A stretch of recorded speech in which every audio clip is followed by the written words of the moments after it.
ప్రియమైన దేవుని వారలారా, రాత్రికాల సమయంలో ఆయన శిలువలో పడినటువంటి పాటలు, ఆయన శ్రమలు వ్యర్థం కాకున్నట్లు ఆయన మరణమును ప్రచురము చేయ నిమిత్తము మనం యొక్క శిలువలో యేసుక్రీస్తు ప్రభు వారు పలికినటువంటి 7 మాటలుగా కొన్ని మనము ఈ రాత్రికాల సమయంలో కొన్ని మాటలు మనము ధ్యానించుకుందామండి. అలాగే చేరువచ్చిన అందరికీ మరొకసారి ప్రభు నామములో హృదయపూర్వక వందనాలు. గ్రంథంలో నుండి లూకా సువార్త 23వ అధ్యాయము 34వ వచనము మొట్టమొదటి మాటగా ఆయన ఈ యొక్క లేఖనంలో చెప్పబడుతూ వచ్చింది కనుక ఆ యొక్క మాటను పరిశీలిద్దామండి. లూకా సువార్త 23:34. యేసు, తండ్రి, వీరేమి చేయుచున్నారో వీరు ఎరుగరు కనుక వీరిని క్షమించుమని చెప్పాను. అలాగే ఆయన వస్త్రములు వారు తీసుకొని పంచుకొనినట్టుగా చీట్లు వేసుకుని లేఖన భాగంలో మనము చూస్తాం. ప్రియమైన దేవుని వలన ఈ యొక్క లేఖన భాగంలో యేసుక్రీస్తు ప్రభువారు లోక కళ్యాణ నిమిత్తము అనగా లోకమును ప్రేమించిన దేవుడు లోకములో ఉన్నటువంటి ప్రతి మనిషిని ఆయన రక్షణతో అలంకరించబోతున్న దేవుని ఆలోచన విధానము ఈ యొక్క మాటలో మనం చూస్తాం. ఎందుకంటే ఆ సన్నివేశంలో సిలువకేసి ఆయనను కొడుతూ ఉన్నారు, తలకు ముళ్ళ కిరీటం పెట్టారు, ఆయనను పలు విధాల చాలా రకాలుగా హింసించడమే కాదు, దూషణ చేస్తూ అవమానపరుస్తూ విపరీతమైన దూషణ, అవమానాలు, ముఖం మీద ఉమ్మివేయటాలు, ఆయన బట్టలు తీసేసి హేళన చేయటాలు, ఇవన్నీ కూడా యేసుక్రీస్తు ప్రభువారు మనలాంటి శరీరంతో ఆ కల్వరి శిలువలో ఆయన అనుభవిస్తూ వచ్చినాడు. ప్రియమైన దేవుని వారలారా, ఎందుకంటే వీరేం చేస్తున్నారో వీరు తెలియదు అని చెప్తూ ఉన్నాడు ప్రభు. కానీ వారు చేస్తున్న పని వారికి తెలుసు, చేసేవారికి తెలుసు. కొడుతున్నారు, హింసిస్తున్నారు, తలకు ముళ్ళ కిరీటం పెట్టారు, వీపంతా నాగేంటి సాలలో దున్నినట్టు కొరడాలతో చీల్చివేసేలా చేస్తూ ఉన్నారు, ప్రక్కకు బల్లె పోటు పొడుస్తూ ఉన్నారు, కాళ్ళతో చేతులతో తంతున్నారు, ఆ యెరూషలేము వీధులో మరి కాళ్ళతో చేతులతో కొట్టబడుతూ వస్తున్నాడు. ఆ ఎండిన కొయ్యను భుజానేసుకొని దేవుడు యేసుక్రీస్తు ప్రభు వారు ఎక్కడో చాలా చోట్ల ఆయన పడిపోతున్నట్టుగా మనం లేఖనాల్లో చూస్తాం. ఇన్ని చేసి వారు చేస్తున్న పని వారికి తెలిసి కూడా వారు చేసే పని ఆయనను హింసించి హేళన చేసి అవమానపరిచి చంపుతూ ఉంటే ప్రభు అన్న గొప్ప మాట, తండ్రి, వీరేం చేయుచున్నారో వీరు ఎరుగరు, వీరిని క్షమించు అని దేవునికి ప్రార్థిస్తూ ఉన్నాడు, తండ్రికి మొరపెడుతూ ఉన్నాడు ప్రభువారు. అందుకే దేవుడు మనకు ఒక మంచి మాట మనకు చెప్తాడు, నీ శత్రువుడైనా నీవు ప్రేమించు అంటున్నాడు. ఇక్కడ శత్రువును దేవుడు ప్రేమిస్తూ ఉన్నాడు. శత్రువు విపరీతమైన బాధలకు గురి చేస్తూ ఉంటే, నరకం చూపిస్తూ ఉంటే వారిని ప్రేమిస్తూ మనకు మాదిరి చూపించాడు. ప్రియమైన దేవుని వలన చంపుతూ ఉంటే ప్రేమించి ఏం చెప్తున్నాడు, వీరిని క్షమించు అంటున్నాడు. ఎందుకంటే దేవుడు లోకమును ఎంతో ప్రేమించిన దేవుడు, తండ్రి మాట మీరకుండా నెరవేర్చనికి వచ్చిన దేవుడు మరణం కావాలి. ఆయన అంటాడు, నేను అవసరమైతే తండ్రిని వేడుకుంటే 12 సేనా వ్యూహాలు నా సన్నిధికి వస్తాయి, వేడుకుంటే చాలు, ఒక్క మాట చెప్తే చాలు, అంత సైన్యము దిగి వచ్చి వీళ్ళందరిని కూడా ఒక్క నిమిషంలో సంపనీకి శక్తి కలిగినటువంటి దేవదూతలు పరంలో ఉన్నారు. ఆజ్ఞ ఇస్తే క్షణంలో అందరినీ మట్టు పెట్టించగలిగిన దేవదూత పరంలో ఉన్న రెడీగా. కనుక అయినా దేవుడు యేసుక్రీస్తు ప్రభువును పిలవలేదు. ఎందుకంటే ఆయన తండ్రి చెప్పిన మాట, ఈ లోకంలో చనిపోనికి నువ్వు పోవాలి నా కుమారుడా, పరిశుద్ధుడమైన నా కుమారుడా, నాలో భాగమైన నా కుమారుడా, నా అంశ అయినటువంటి నా కుమారుడా, నా పరిశుద్ధత కలిగినటువంటి నా కుమారుడా, నా మాటే నీకు ఆహారమైనటువంటి నా కుమారుడా, నువ్వు మరణమవుటకు పోవాలి. మంచి బాధ్యత కలిగిన జీవితము గడిపి నీ శరీరాన్ని నలుగా కొట్టి రక్తము కార్చి ఆ రక్తంతో ప్రతి మనిషి పాపాన్ని కడుగుటకు నువ్వు వెళ్ళాలన్నప్పుడు తండ్రి ఆ మాట చెప్పినప్పుడు కుమారుడు సంతోషంగా ఆ మహిమను వదులుకొని మట్టి శరీరం లేకి దేవుడు యేసుక్రీస్తు ప్రభువారు అడుగు పెట్టినాడు. ప్రియమైన వారు, శత్రువును కూడా ప్రేమించమనే మాట ఈ మాటలో మనము చూస్తాం. కనుక ఆయన లోక కళ్యాణంగా ఒక మంచి పని చేయుటకు ఆయన చూడండి సంపుతూ ఉన్నా కూడా మంచి ప్రేమ చూపిస్తూ శత్రువును కూడా ప్రేమిస్తూ వీరు ఏం చేస్తున్నా తెలియదు, వీరిని క్షమించు, వీరి కోసమే నేను వచ్చాను, వీరి పాపము తీసి నీకే నేను వచ్చాను, వీరి పాపము తీసే నీకు వచ్చిన అధికారి నేను అని తండ్రికి మొరపెడుతూ ఉన్నారు.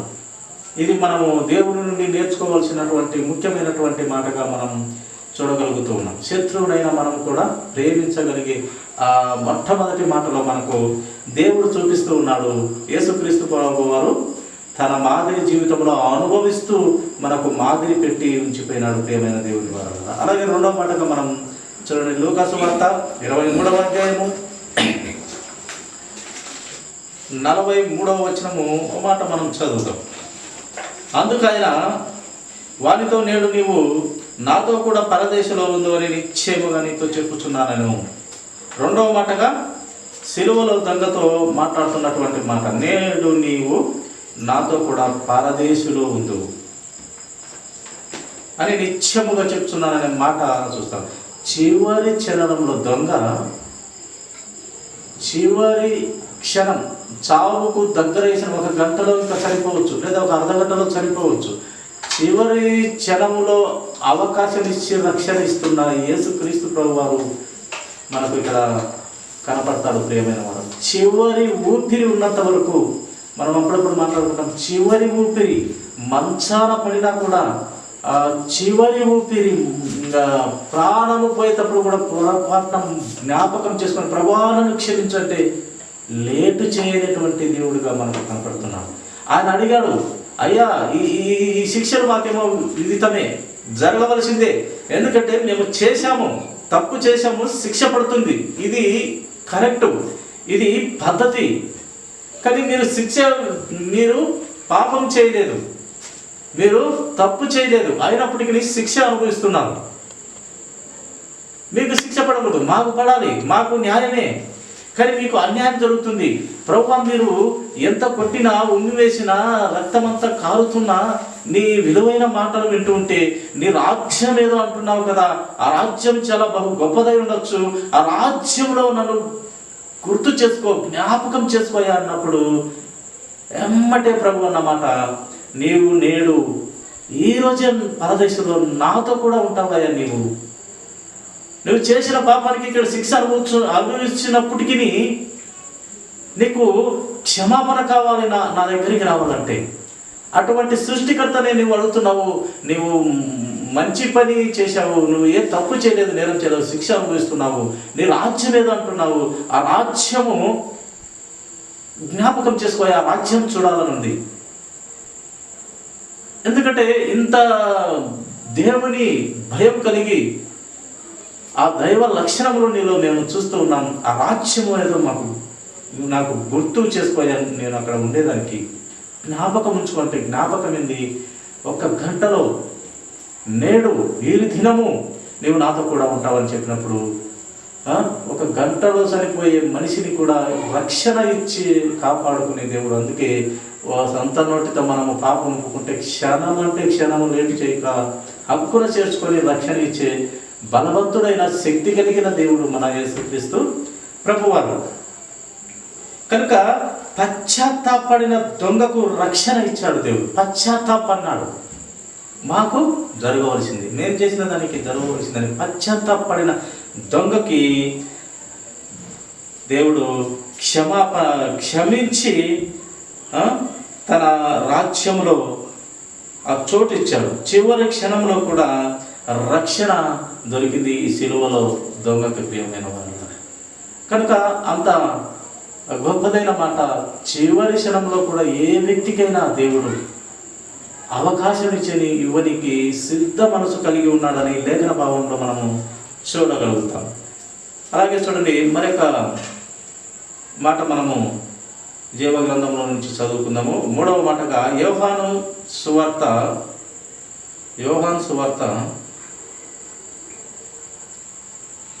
19వ అధ్యాయము. యోహాను సువార్త 19వ అధ్యాయము 26, 27 వచనాలు మనం పరిశీలిద్దామండి.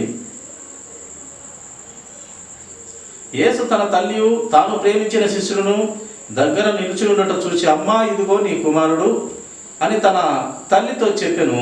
తరువాత శిష్యుని చూచి, ఇదిగో నీ తల్లి అని చెప్పెను. ఆ గడియ నుండి ఆ శిష్యుడు ఆమెను తన ఇంట చేర్చుకుని. చూడండి, యేసుక్రీస్తు ప్రభు వారు చనిపోచు తన తల్లి, ఈ లోక బంధుత్వము లేక ఈ లోక తల్లిని లేక ఈ కుటుంబ బాధ్యతలను ఆయన గుర్తు చేసుకుంటూ, చూడండి, నేనైతే వెళ్తున్నానమ్మా, నాకు ప్రాణం పెట్టే లేక పరిశుద్ధ రక్తం కార్చే సమయం ఆసనమైనది, నేను వెళ్ళబోతున్నాను. ఇదిగో నీకు ఈ కుమారుడు, ఇదిగో నీకు ఈ తల్లి అని. మత్తయి సువార్త 27వ అధ్యాయము 46వ వచనం మనము ఒక మాట పరిశీలిద్దామండి. ఇంచుమించు 3 గంటలప్పుడు యేసు ఏలీ ఏలీ లామా సబక్తాని బిగ్గరగా కేక వేశాను. ఆ మాటకు నా దేవా నా దేవా నన్నెందుకు చేయి విడిచితివి అని అర్థం. ఇక్కడ సృష్టికర్త అయిన దేవుని తండ్రిని చేయి వదిలినట్టుగా ఈ లోకంలో ఆయన ఒంటరిగా ఫీల్ అయిన సమయం అదే, ప్రియమైన దేవుని వారలారా. ఒంటరిగా ఫీల్ అయిన సందర్భం, నేను ఒంటరి వాడను, ఇంకా నాకు తండ్రి తోడు లేదు అని ఫీల్ అయిన సందర్భంగా ఈ లేఖనంలో మనము చూస్తాం.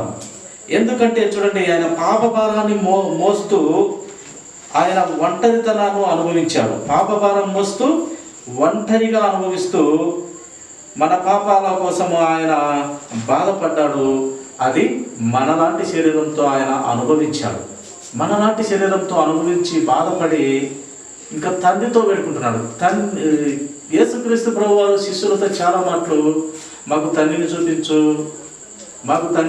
అన్నప్పుడల్లా, నన్ను చూస్తే తండ్రిని చూసినట్టు కదా, తండ్రి నేను ఏకమై ఉన్నాము, మేము దూరంగా ఎప్పుడూ లేము, మేము ఏకంగా ఉన్నాము, ఎప్పుడు నాతో ఉన్నాడు అన్నటువంటి కుమారుడు యేసుక్రీస్తు ప్రభువారు ఇక్కడ ఏమంటున్నాడంటే, ఏలీ ఏలీ లామా సబక్తా అని బిగ్గరగా కేక వేసి, నా దేవా నా దేవా నన్నెందుకు చేయి విడిచితివి, ఒంటరి అని చేసితివి అని ఒక మాట యేసుక్రీస్తు ప్రభువారు చెప్పకనే చెప్తూ ఉన్నాడు. ప్రియమైన వల్ల అంటే ఈ లోకంలో ఆయన ఒంటరితనాన్ని అనుభవిస్తూ మన పాప భారాన్ని ఆయన మోస్తూ, తండ్రి ఇంకా నేను నా చేయి విడుస్తున్నావా అని తండ్రితో సంభాషించడం మనం ఈ లేఖన భాగాల్లో మనము చూడగలము. ప్రియమైన వారలా, కనుక మన పాప భారాన్ని మోస్తూ ఆయన ఒంటరిగా అనుభవిస్తూ ఒక్కడుగా, తండ్రి కూడా నా చేయి వదిలితివా, దేవా నా దేవా నా దేవా నా చేయి వదిలితివా అని ఆయన ఒంటరిగా ఫీల్ అయ్యి మన పాప భారాన్ని ఆయన మోస్తూ ఆయన మనలాంటి శరీరంతో అనుభవిస్తూ వచ్చినాడు. ప్రియమైన దేవుని వారు, యేసుక్రీస్తు ప్రభు వారు పలికిన 7 మాటల్లో శక్తివంతమైన మాటలు అవి. మన జీవితాన్ని చక్కబెట్టే మాటలు, మనము దేవునికి దగ్గరయ్యేటువంటి మాటలు, మనము నిత్యరాజ్యముకు పొందుకునేటువంటి మాటలు, ఈ నిత్య జీవితంలో ఈ జీవన విధానంలో మనం ఎలాగ బ్రతకాలో నేర్పించేటువంటి మాటలు. ప్రియమైన దేవుని పిల్లలారా, ఐదవ మాటగా మనము మరొక లేఖన భాగం చూస్తామండి. యోహాను సువార్త 19వ అధ్యాయము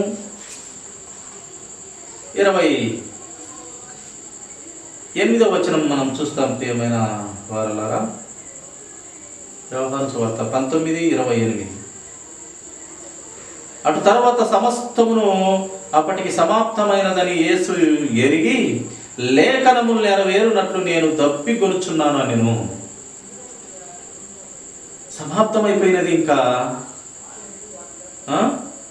లేఖనము నెరవేరునట్లు దప్పికొనుచున్నానన్నాడు యేసుక్రీస్తు ప్రభువారు. కొన్ని క్షణాల్లో లేక కొన్ని గంటల్లో లేక కొన్ని నిమిషాల్లో ప్రాణం పోయేటప్పుడు దేవునికి నీళ్లు అవసరమా అంటే లేఖనము నెరవేరబడాలి. లేఖనము చెప్పబడింది ముందుగానే. ఆయన చనిపోయే ముందు దాహము అడుగును, అనీతిమంతుడు దాహం అడుగును. లేఖనము నెరవేరాలంటే ఆయన దాహము అడగాలి. చనిపోయే ముందు ఆయనకు దాహం అవసరమా? ఎలాగో చనిపోతాడు, దాహం అవసరం లేదు. అలాగే యేసుక్రీస్తు ప్రభువారు ఒక స్త్రీ బావి దగ్గర ఉన్నటువంటి స్త్రీ దగ్గర కూడా నీళ్ళు అడుగుతాడు. అక్కడ నీళ్ళు అవసరం లేదు ఆయనకు. సృష్టికర్త అయిన దేవుడు ఆయన. 40 దినాలు ఆహారము నీళ్లు లేకుండా ఉన్నటువంటి శక్తి ఆయన శరీరాన్ని ఆ శక్తికి అలవాటు చేసుకున్నటువంటి ధన్యుడు ఆయన. 40 దినాలు నీళ్లు ఆహారము మనలాంటి శరీరంతో ఉంటూ 40 దినాలు ఆ శక్తిని పొందేందుకే ఆయన 40 దినాలు ఉపవాసం ఉండి ఆ శక్తిని పొందుకున్నాడు. ఆయన 40 దినాలు అవలీలగా ఉండగలడు ప్రభు. కానీ అక్కడ ఆ యొక్క స్త్రీతో, ఆ బావి దగ్గర ఆ స్త్రీతో, అందులో యూదులు ఆ స్త్రీలతో మాట్లాడరు, ఆ సాంగత్యం లేదు. ఆ స్త్రీతో నీళ్ళు అడిగాడు. ఎందుకు అక్కడ కూడా నీళ్ళు అడిగాడంటే ఆయన ఆమె జీవితాన్ని కట్టుటకు లేక ఆమె నివసిస్తున్నటువంటి ఆ ఊరును రక్షించుటకు ఆయన మాట్లాడినట్టుగా మాట్లాడకూడని స్త్రీతో మాట్లాడుతూ రక్షణ ఇచ్చాడు. ఆ ఊరికి అందరికీ రక్షణ ఇచ్చాడు. ఆమె జీవితాన్ని తెలియచెప్పినప్పుడు, యేసుక్రీస్తు ప్రభువారు ఆమె జీవితాన్ని తెలియపరిచినప్పుడు నేను మెస్సయ్యను కనుగొన్నాను అని ఆమె ఆ కొండ అక్కడ ఇడిచిపెట్టి, ఆమె హృదయం అనే కొండ అక్కడ ఇడిచిపెట్టేసి పరిగెత్తుకుంటే ఊర్లోకి వెళ్ళి నేను మెస్సయ్యను కనుగొన్నాను అంటే వాళ్ళు మెస్సయ్య ఒక దినాన వస్తాడనే మాటను నమ్మేడు వాళ్ళు. ఆ మెస్సయ్యను నేను కనుగొన్నాను, ఎందుకంటే నా జీవితం అంతా పూసగుచ్చినట్లు ఉన్నది ఉన్నట్లు చక్కగా చెప్పేసినాడు. ఆయన మెస్సయ్య కాబోలు, రండి చూడండి అని ఊరినంతా పిలుచుకొని వచ్చింది. ఆయన దాహమై అక్కడ దాహమై నీళ్ళు అడగలేదాను. దేవుని శక్తిని కనబరచుటకు దేవుడు జీవజల బుగ్గలు తాగితే ఆ తాగగలిగిన శక్తి గలవాడు, ఆ జీవజల బుగ్గలు ఇవ్వగలిగిన వాడు. ఆయనకు దాహమే అవసరం లేదు. అయినప్పటికీ నీ దాహం అడుగుతూ ఆయన మాట ఆమెతో కలిపి ఆమెలోని లక్షణాలను చెప్పి, ఆమె జీవితంలో జరిగిన సంఘటనలు చెప్పి, సృష్టికర్త అయిన దేవుడు ఈయనే ఆమెకు గుర్తు చేసి, ఆయన మాటల ద్వారా గుర్తు చేసి ఆయనను ఆయన ప్రత్యక్షపరుచుకున్నాడు. అందుకోసం దాహం అడగాడు అంతే. ఆయనకని నిజంగా దప్పికై దాహము అడగలేదు. ఇక్కడ కూడా ఈ సిలువలో దాహం సమాప్తమైనది, నాకు దాహం అని అడుగుతున్నాడు అంటే ముందు ఒక లేఖనము రాయబడింది. లేఖనము ఖచ్చితంగా నెరవేర్చబడాల్సిందే. నీళ్ళేమీ అక్కర్లేదు ఆయనకు, కానీ లేఖనము నెరవేరు నిమిత్తమైనదే మాట ఇక్కడ రాయిస్తూ వచ్చినాడు. అటు తర్వాత సమస్తమును అప్పటికి సమాప్తమైనదని యేసు ఎరిగి, అంతా అయిపోయింది, ఇంకా చనిపోతాడు ప్రభు. అయినప్పటికీ ఎరిగేది తెలుసుకొని లేఖనము నెరవేరాలని, లేఖము నెరవేరునట్లు ఆయన దప్పికొనుచున్నాను అన్నప్పుడు వాళ్ళు ఏమిచ్చినారు? చేదు పానీయం ఇచ్చినారు. లోకం మనం అలాంటి లోకం మంది. నిజంగా ప్రియమైన దేవుని వలన అట్టి పాపపు స్వభావం కలిగినటువంటి మనుషులు మనం. అంటే అప్పుడు వేసిన వారు మనము ఒకటే. అప్పుడు వేసిన వారు ఏమి వాళ్ళు పాపులు కాదు, ఇప్పుడు ఉన్నటువంటి వారు పరిస్థితులు కాదు, వాళ్ళు మనం ఒకటే. కాకపోతే ఎవరైతే క్రీస్తును అంగీకరిస్తారో వాళ్ళు పరిశుద్ధులు అవుతారు.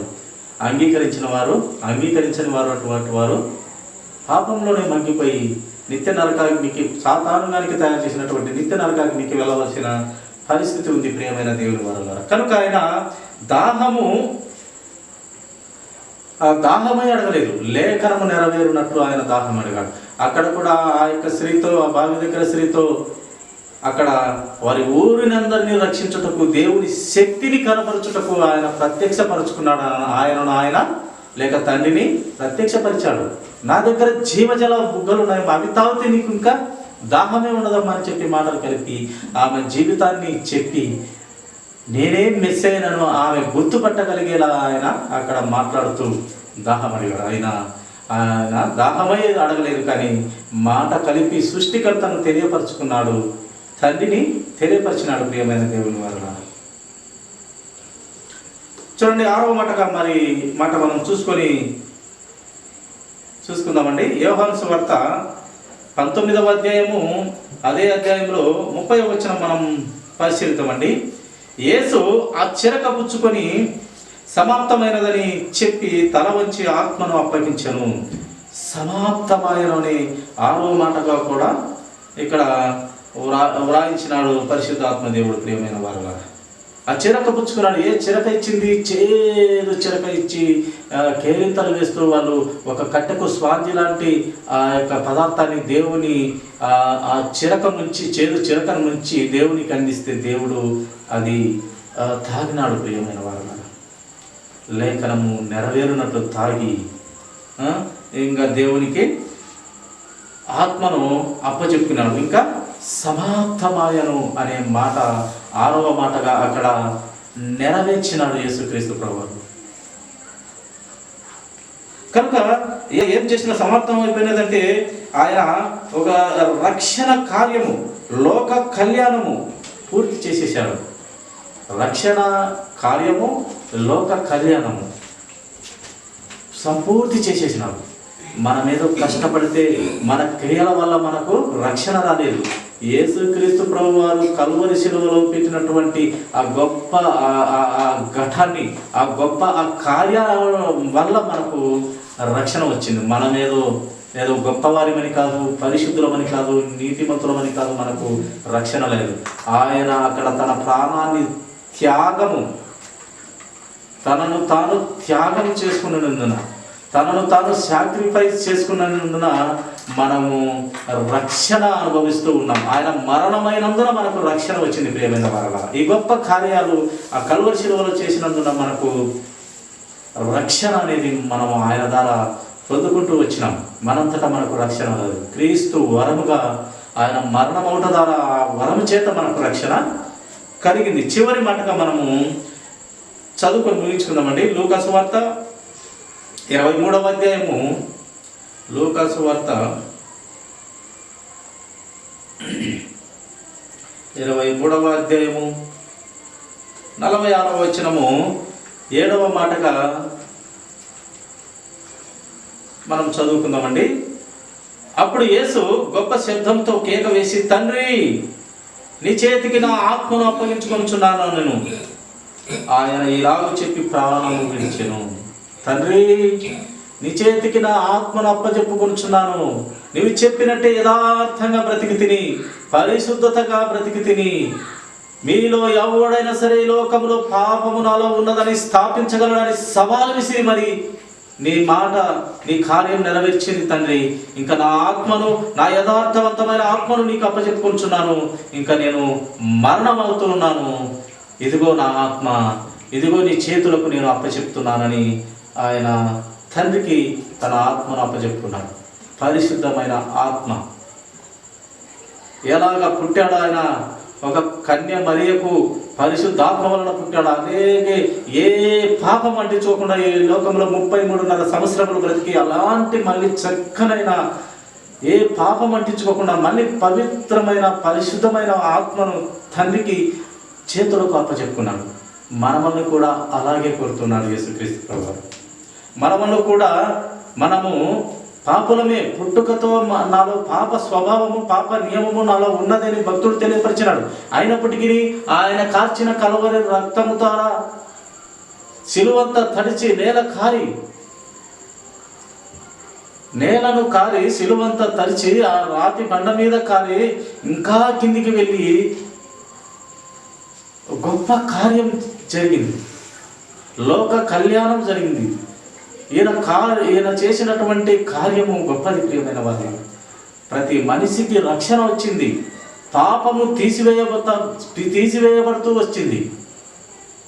ఇంత అమూల్యమైనటువంటి 7 మాటలతో దేవుడు ఈ ప్రపంచాన్ని సరైన మార్గంలోకి నడిపిస్తూ వచ్చున్నాడు. ప్రతి క్షణము ఎంతో మంది ప్రభువును అంగీకరిస్తూ వస్తున్నాడంటే ఏంటి దాని అర్థం? ఆయన లాంటి పరిశుద్ధత ఈ భూమి మీద ఎవరు ఆ పరిశుద్ధతను కాపాడుకోలేకపోయినటువంటి వారు ఎందరో ఉన్నారు. వారందరిలోకి మారట్లేదే, వారందరిలోకి ఏ మనుషుడు వెళ్ళట్లేదే. ఎందుకంటే పాపము లేని మనిషి మన ప్రభువు, పాపాన్ని తీసివేసే అధికారి మన ప్రభువు, లోక కళ్యాణం కోసం పుట్టినటువంటి వాడు మన ప్రభువు, నిత్య నరకాన్ని తప్పించేటువంటి వాడు మన ప్రభువు. పరలోక రాజ్యము ఆయన ఉండే స్థావరంలో, ఆయన ఉండే పట్టణంలో మనల్ని హక్కున చేర్చుకుని వాగ్దానం ఇచ్చి పిలుచుకుంటున్నటువంటి వాడు మన యేసుక్రీస్తు ప్రభువు. ఇంత గొప్ప 7 మాటలతో ఆయన చాలా గొప్ప కార్యము చేసి ప్రతి మనిషికి రక్షణనిచ్చి పరలోక రాజ్యం ఇచ్చి ఆ ఆనంద రాజ్యంలో సుఖశాంతులతో నా దగ్గర ఈ లోకంలో కొన్ని సంవత్సరాలు మీరు చక్కగా బ్రతికి మిగిలిన జీవితమంతా, ఎక్కువైన జీవితమంతా, మరణమైన తరువాత ఒక గొప్ప జీవితం ఉంది, ఆ గొప్ప జీవితం నా దగ్గర మీరు ఉండాలి అని నరులారా తిరిగి రండని ఈ భూమి మీదకి పంపించిన దేవుడే మళ్ళీ నా ఎద్దకు రావాలని కోరి ఆయన పిలుచుకుంటున్న విధానము, సంకల్పము, ఆ యొక్క ఆలోచన విధానము గొప్పది ప్రియమైన వారట. కనుక ఇటు స్థితిలో మనము ఆ యొక్క దేవుని 7 మాటల్లోని ఆంతర్యం గమనించుకొని మనము ముందుకు వెళ్ళాలని దేవుడు కోరుతున్నాడు. అంటే పరిశుద్ధాత్మ దేవుని శక్తిని ప్రతి బిడ్డకు దేవుడు దయచేయును గాక. 1 మాటలు దేవుడు దీవించును గాక. కథలో ఉంచినట్లయితే ఇచ్చిన